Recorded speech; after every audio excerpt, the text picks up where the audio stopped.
सर्वमङ्गलमाङ्गल्ये शिवे सर्वार्थसाधिके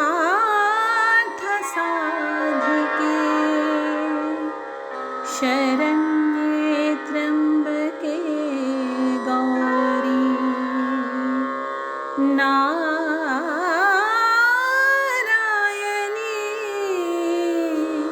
नमोस्तुते।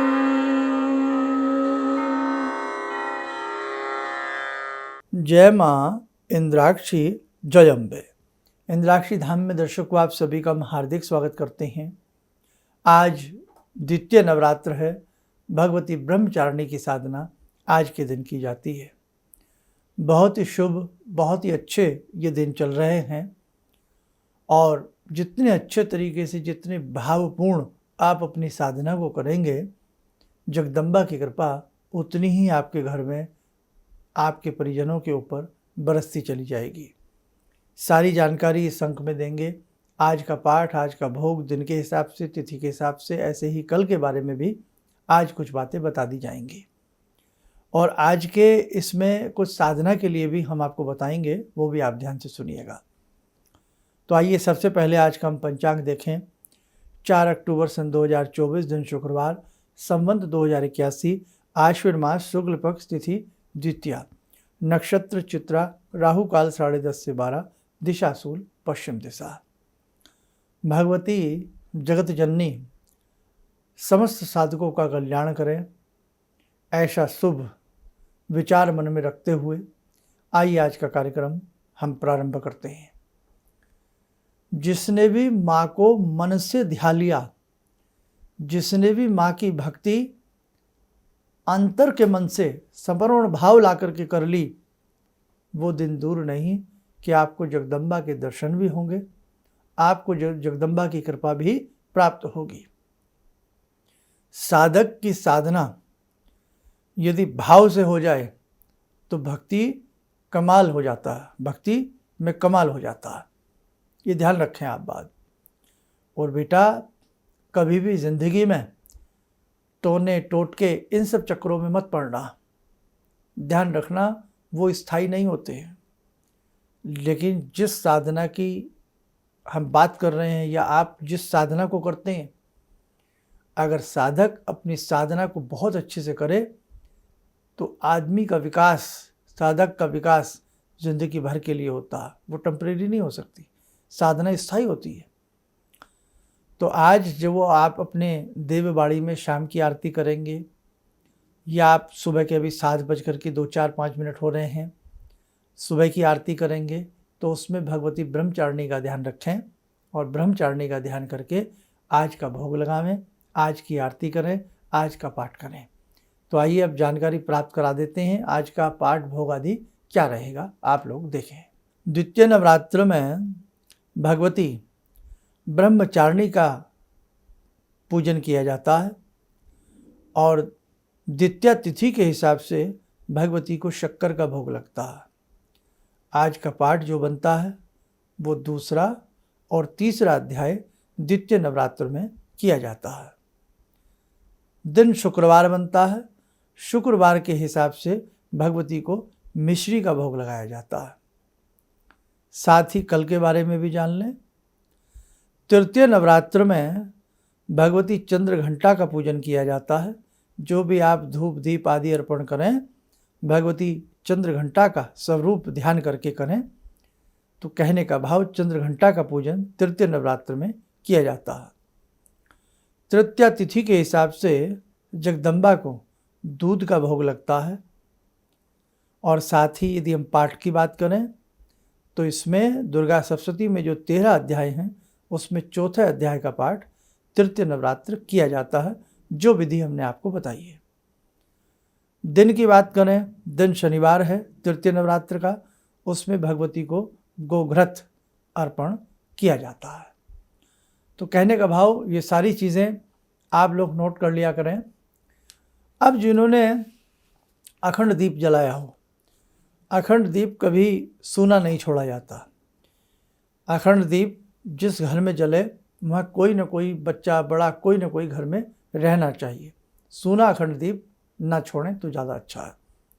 मजबूरी है, आप अकेले ही हैं, अकेले ही आपको बाज़ार से सब्ज़ी लानी है और कोई मार्केट का कार्य करना है, वो मजबूरी है, उसमें जगत जननी समझती हैं।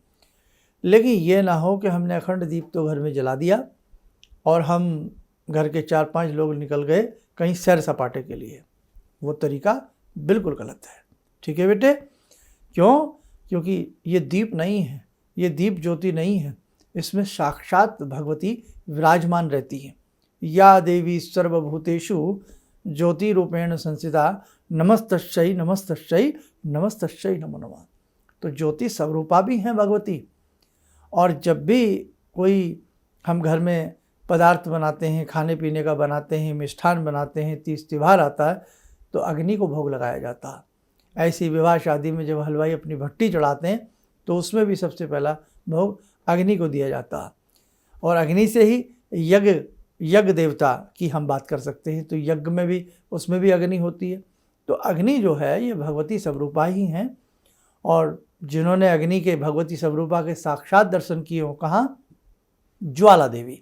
आप कभी हिमाचल जाएं तो वहाँ अग्नि रूप में, ज्योति रूप में भगवती साक्षात आपको प्रत्यक्ष नजर आएंगी। तो बेटा इसलिए ज्योत सूनी ना छोड़ें, अकेलापन ना छोड़ें, कोई ना कोई वहाँ पर रहना चाहिए। दूसरी बात, जगत जननी है, ये मंगल करनी है। जिस रूम में आप ज्योत की व्यवस्था करें वहाँ बिल्कुल साफ शुद्धता का ध्यान रखें और उसमें कोई शयन न करें। कई बार क्या होता है कि हम लोग जिस रूम में ज्योत जलाते हैं उसी में शयन कर लेते हैं, वो तरीका गलत है। जिस साइड में ज्योत जली हो उस दिशा में हम पैर ना करें, पैर करके ना सोएं ज्योति स्वरूपा की तरफ। अब आप में से ऐसे भी बहुत हो सकते हैं कि कहेंगे साहब हमारे पास तो रूम एक है, उसी में ज्योत जलती है, उसी में हम अपना कार्य भी करते हैं। तो वहाँ एक मजबूरी वाली बात आ गई। अब मजबूरी तो फिर मजबूरी होती है, लेकिन जहाँ आपके पास आपने अच्छे से घर में मंदिर बनाया है, सारी व्यवस्थाएं आपने अच्छे से की हैं, तो वहाँ आप ध्यान रखें ज्योति का स्थान बिल्कुल एक तरफ सेपरेट होना चाहिए। ख़ास तौर से ईशान्य कोण में यदि आप उसको करें बहुत अच्छा रहेगा। पूर्व की दिशा की तरफ करें तो बहुत अच्छा रहेगा। अगर ईशान कोण ना मिल पा रहा हो तो पूर्व का कोई भी दिशा ले सकते हैं, पूर्व की, बीच में, मध्य में, साइड में, उस टाइप से भी आप लोग करें तो आपको बहुत अच्छा रहेगा ही रहेगा। और अखंड दीप के बारे में जानें कि इसमें कोशिश ये की जाए कि देसी घी गाय का मिल जाए, या आप जो घर में, कई बार बहुत लोग घर में भी घी बना लेते हैं, शुद्ध घी बनाते हैं, उसी घी का प्रयोग किया जाए तो आपके लिए ज़्यादा अच्छा रहेगा।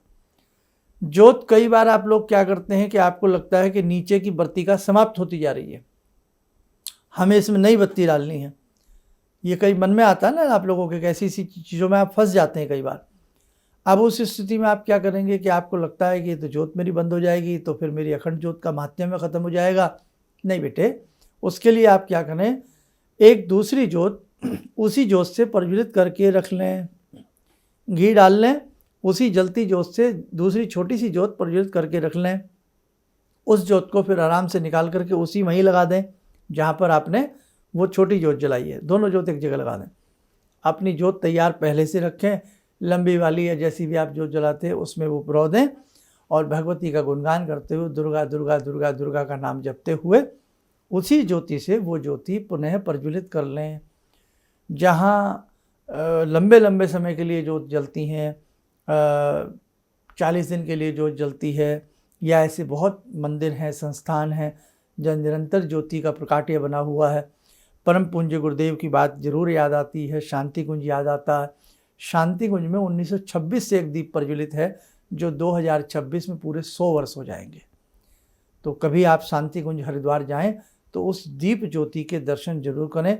उसी दीप ज्योति में परम पूज्य गुरुदेव का शुभ आशीष आपको प्राप्त होगा। भगवती जगत जननी, भगवती गायत्री के आपको दर्शन होंगे। तो बेटे ऐसा भी दीप है, देखो 100 वर्षों से शांति कुंज में अखंड दीप जल रहा है। तो आपको तो कितने दिन जलाना है? 7-8 दिन जलाना है। अष्टमी करते हैं अष्टमी तक कर लीजिए, नवमी करते हैं नवमी तक कर लीजिएगा, और दसवीं यदि दशहरे तक आप लोग चलती हैं, आपके नवरात्र करते हैं तो आप दशहरे तक कर लीजिएगा। ठीक है। घर में अखंड दीप जब जलता है तो घर के वास्तु दोष दूर होते हैं, घर के नज़र टोक दोष दूर होते हैं। और घर में जब अखंड दीप जलता है तो घर के अंदर प्रेम बरसता, घर के अंदर समरसता आती है। ध्यान रखें ये बातों का। तो अखंड दीप के अनेकों प्रकार के लाभ शास्त्रों में बताए गए हैं। दीप कैसा होना चाहिए? तांबे का हो सकता है, मिट्टी का हो सकता है, दीप पीतल का हो सकता है, दीप चांदी का हो सकता है, दीप सोने का हो सकता है। लेकिन किसी भी धातु का दीप हो, चाहे मृत्तिका का मिट्टी का दीप हो, खंडित ना हो, कहीं से तिड़का हुआ ना हो, कहीं से टूटा हुआ ना हो, छेद रहित होना चाहिए। कोई उसमें छेद, बाल जितना भी छेद उस दीप में नहीं होना चाहिए। जलते दीप की शिखा भगवान की तरफ होती है। अब जो हम ऊर्ध्वगामी दीप जलाएंगे वो तो ऊपर की तरफ, आकाश की तरफ रहेगा। तो आकाश दीप भी अच्छा, सबसे अच्छा तो दीप होता ही ऐसा है। लंबी बत्ती का दीप, अखंड दीप जलाना मुश्किल हो जाता है लंबे समय के लिए, इसलिए आप अखंड दीप जलाएं तो ऊर्ध्वगामी बत्ती वाला ही जलाएं, जो ऊपर की तरफ। आजकल डमरू आकृति में जो दीप बाजार में मिल जाते हैं, ऐसा दीप लें जिसमें करीब करीब 100 ग्राम घी समा सके। 100 ग्राम घी और सही रूप से बत्ती की व्यवस्था बनाई है तो आप ये देख लो, रात को 8 बजे भरोगे तो सुबह 6 बजे तक उसमें आपको घी आराम से मिलेगा। दीप शिखा बहुत लंबी नहीं होनी चाहिए। दीप शिखा ऊपर का जो दीप होता है, जहाँ से लो जलती है, जिसे लो कहते हैं। बहुत लोग क्या कर देते हैं, मशाल की तरह लो जलती रहती है। नहीं साहब, दीप शिखा छोटी सी हो, बिल्कुल जैसे एक सितारा आकाश में टिमटिमा रहा हो। स्वच्छता का ध्यान रखें। प्रतिदिन दीप ज्योति का पूजन किया जाता है। फल फूल आदि दीप ज्योति को भी भगवती का साक्षात सबरूप समर करके अर्पण किए जाते हैं। जो भी हम पूजा पाठ में भोग लगाएं उसे हम बच्चों में मिल बांट करके प्रसाद रूपेण ले सकते हैं। ठीक है, अभी कुछ बातें और हैं जो आपको बतानी है। ध्यान से कार्यक्रम के साथ जुड़े रहिएगा। आइए आज भगवती ब्रह्मचारिणी की साधना करें। ॐ सिन्दूरारुणविग्रहां त्रिनयनां माणिक्यमूलस्फुरात् स्तारानायकशेखरं स्मितमुखी भापेन वक्षोरुवां पाणिभ्यामलपूर्णरत्नचषकां रत्नोत्परां बिभ्रति सौम्यां रत्नगटस्थरक्तचरणां ध्यायेत् पराम् अम्बिकां खड्गं चक्रगदेषु चापपरिगान् शूलम्बुशुण्डिं शिरा शङ्खं संदधतीं करे स्त्रीनयनां सर्वाङ्गभूषावृतां नीलासमद्युतिमास्य पाददशकां सेवे महाकालिकां यामास्तो स्वपितैहरो कमलजो हन्तुं मधुं कैटवं विद्युद्दामसमप्रभां मृगपते स्कन्दस्थितां भीषणां कन्या विहकरवालखेटविलसा धस्ताविरासेवितां हस्तैश्चक्रगदाशिखेटविशिखां चापं गुणं तर्जनीं विप्राणामलिलात्मिकां शशिधरां दुर्गां त्रिनेत्रां भजे। कवच बना लें, ध्यान करें, जगत जननी का शुभ आशीष हम सबके ऊपर बरस रहा है।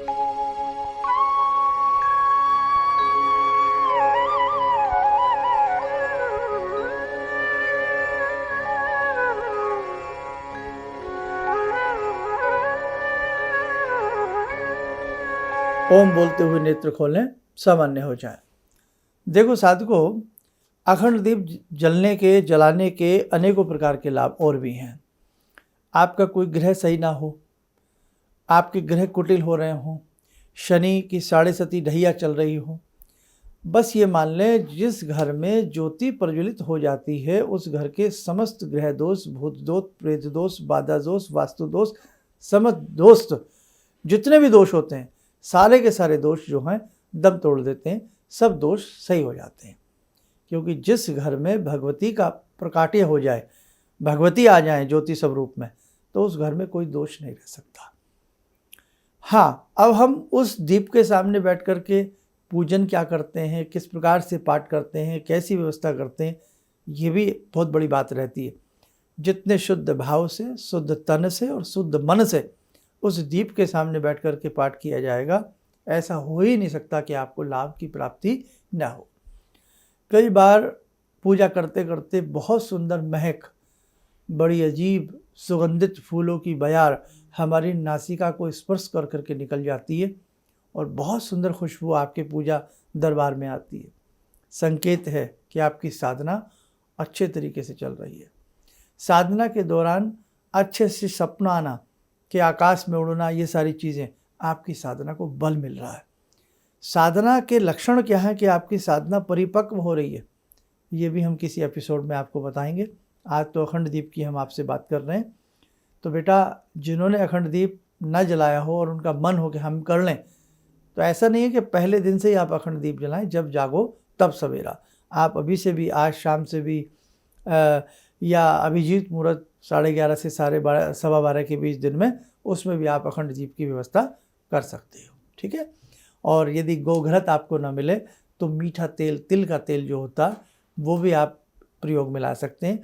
और नहीं तो फिर किसी अच्छी कंपनी का, अच्छी स्थान से लिया हुआ देसी घी, वो भी आप प्रयोग में ला सकते हैं। और एक संदेश और, 12 अक्टूबर से एक विशेष साधना सभी साधकों के लिए हम लेकर के आए हैं। भगवती के सहस्र नाम, भगवती के 1000 नाम, बल्कि 8 नाम उसमें अधिक होते हैं। भगवती के 1008 नाम जो भी साधक 31 दिन जपता है, जन्मों जन्मांतरों के पाप उस साधक के उतर जाते हैं। परिवार में से एक व्यक्ति जप ले, सारे परिवार का भला होता है, आपकी गली मोहल्ले राष्ट्र का भला होता है। इसलिए परिवार के अधिक से अधिक लोग इन नामों को जपने का प्रयास करेंगे। उसके लिए साधना विशेषांक जो हमने बनाया है कि इंद्राक्षी धाम की तरफ से होने वाला साधना सत्र जो है, उस कार्यक्रम को जिन्होंने ना सुना हो वो ज़रूर सुने और उस साधना से जुड़ने का प्रयास करें। 31 दिन की साधना है। विजयदशमी, जिसका नाम ही है विजयदशमी, विजय दिलाने वाली एक ऐसी तिथि। तो विजयदशमी से भगवान राम को भी विजय प्राप्त हुई, आपके भी, आपके कार्यों में आपको विजय की प्राप्ति हो। तो दशहरे से इस साधना को आप प्रारंभ करेंगे। और ये साधना जो है आपकी, मान के चलें 12 अक्टूबर से प्रारंभ होगी दशहरे से, और 11 नवंबर तक ये साधना 31 दिन इसके पूर्ण हो जाएंगे। और उसके बाद फिर जो 32वां दिन होगा, उसमें बहुत अच्छी तिथि पड़ रही है, देव प्रबोधिनी एकादशी, देव उठनी एकादशी जिसको कहा जाता है, जिसमें देव उठते हैं। उस दिन भगवती के हर नाम में स्वाहा लगा करके आपको यज्ञ करना है। कैसे करना है, सारी जानकारी आपको हम time to time, day to day आपको हम बताते चलेंगे। ये साधना सभी के लिए निःशुल्क है। और बेटा, इस दैवीय साधना से जुड़ने का जरूर आप लोग प्रयास करें। ठीक है। बाकी सारी जानकारी आपको समय समय पर मिलती रहेगी। और बाकी कल तीसरा नवरात्र है, उसके बारे में भी बता देंगे, उसमें कोई और चर्चा ले लेंगे। और बहुत सारी ऐसी चीज़ें हैं। तो इन 8-9 दिनों के उपरांत कार्यक्रम को ध्यान से सुनिएगा, आपको बहुत कुछ प्राप्त हो जाएगा। चलिए, आप सब लोग स्वस्थ रहें, सुखी रहें। इन्हीं शुभकामनाओं के साथ हम अपनी वाणी को विराम देते हैं। जय जय अम्बे। ज़िंदगी के इस प्रवाह में तमाम लोग डिप्रेशन के इस हालात से गुज़र रहे हैं। सफलता असफलता अपनी जगह की बात है, लेकिन पता नहीं कितने सारे लोगों को इन्होंने डिप्रेशन से उबारा है, नया मोटिवेशन दिया है काम का। इनका जो एक अनुभव था कि एक मेरी बातें इनसे लगातार कभी कभार हो जाया करती हैं। एक दिन मेरी बात हो रही थी, अचानक इन्होंने प्रश्न किया कि क्या आपके यहाँ कौवे आ रहे हैं। मैं बहुत तेज चौंका। करीब 4-5 दिनों से कौवों का झुंड मेरे घर पे मंडरा था। तो मैं यही सोचने परेशान था, ये शुभ है अशुभ है, क्या चीज़ है। तो मैंने प्रश्न किया कि क्या मैंने आपको बताया कि मेरे घर में कौवे आ रहे हैं। कहने नहीं, मुझको दिखाई पड़ रहा है। तो कुछ तो अलौकिक है इनमें। दूसरा क्या, जो इनका उद्देश्य है, जब महाकुंभ में आए थे, मेरी इनसे वार्ता हुई, तो मैंने इनका उद्देश्य जानना चाहा कि किस उद्देश्य के लिए आप काम कर रहे हैं। तो जो उद्देश्य उन्होंने मुझको बताया, मैं मन से इनके उद्देश्य के साथ जुड़ गया। इनके साथ तो जुड़ा था ही, अब इनके उद्देश्य के साथ भी हूँ मैं। किसी भी समस्या के समाधान के लिए मिले प्रसिद्ध हस्तरेखा एवं वास्तु विशेषज्ञ प्रोफेसर धर्मेंद्र शर्मा जी से। नोट: शिविर में भाग लेने हेतु एवं व्यक्तिगत रूप से मिलने के लिए कॉल करने का समय सुबह 10 बजे से शाम 6 बजे तक। हमारे विभिन्न ज्ञानवर्धक कार्यक्रम देखने के लिए आप हमें अभी सब्सक्राइब करें, बेल आइकन को प्रेस करें ताकि आप देख सकें हमारा कार्यक्रम सबसे पहले। और अधिक जानकारी के लिए फेसबुक पेज को लाइक करना न भूलें।